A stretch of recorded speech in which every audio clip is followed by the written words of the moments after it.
एक बार एक लड़का गौतम बुद्ध के पास जाकर कहता है, मेरे जीवन में बहुत अशांति है। कृपा करके आप मेरा मार्गदर्शन कीजिए, जिससे कि मैं इस अशांति से छुटकारा पा सकूं। गौतम बुद्ध लड़के से जीवन की अशांति का कारण पूछते हैं। लड़का उत्तर देता है, अत्यधिक विचारों के कारण मेरे भीतर बहुत सारे विचार आते हैं, जिससे मेरा मन अशांत रहता है। बुद्ध मुस्कुराते हुए कहते हैं, ऊपर आकाश की ओर देखो और बताओ कि तुम्हें सूर्य दिख रहा है।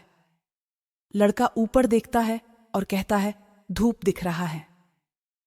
बुद्ध उससे पूछते हैं कि अगर तुम लगातार धूप में खड़े रहोगे तब क्या होगा। वह कहता है, मुझे अत्यधिक गर्मी लगेगी और शरीर में बेचैनी होगी। बुद्ध लड़के से कहते हैं कि अगर धूप में खड़े रहने से तुम्हें गर्मी लगती है तो इसमें दोष किसका है, सूर्य के ताप का या तुम्हारा। लड़का कुछ सोचने के बाद कहता है, इसका जवाब आप भी बताइए। बुद्ध कहते हैं, सूर्य का काम है ताप देना और ताप का काम है गर्मी लगना। ऐसे में तो दोष तुम्हारा ही है कि तुम धूप में जाकर खड़े हुए, जिससे कि तुम्हें गर्मी लगी। तुम्हें अगर शीतलता चाहिए तो तुम्हें छांव में रहना होगा। ठीक इसी तरह चंचल मन का भी स्वभाव होता है विचारों और भावनाओं को जागृत करना। विचार क्षण भर के लिए होते हैं, लेकिन विचार से पैदा हुई भावनाएं देर तक टिकी रहती हैं। लेकिन यह तुम्हें निर्णय लेना है कि तुम्हें विचार और भावनाओं के साथ चलना है या अलग दिशा बनानी है।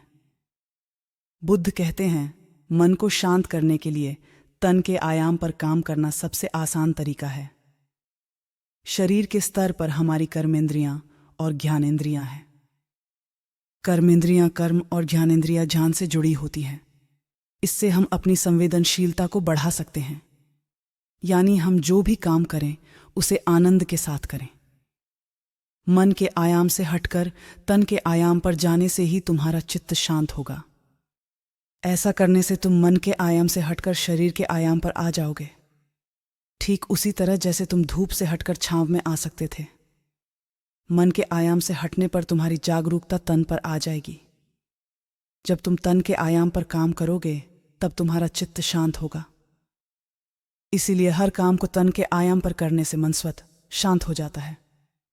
लड़का बुद्ध से कहता है, अपने भीतर के सुर को कैसे सुने।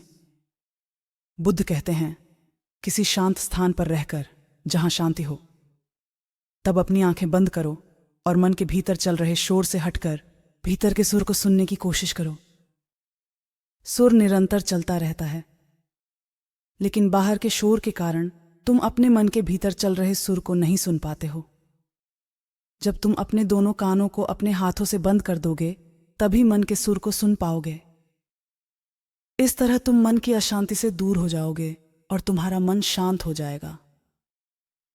इस तरह तुम मन की अशांति से दूर हो जाओगे और तुम्हारा मन शांत हो जाएगा।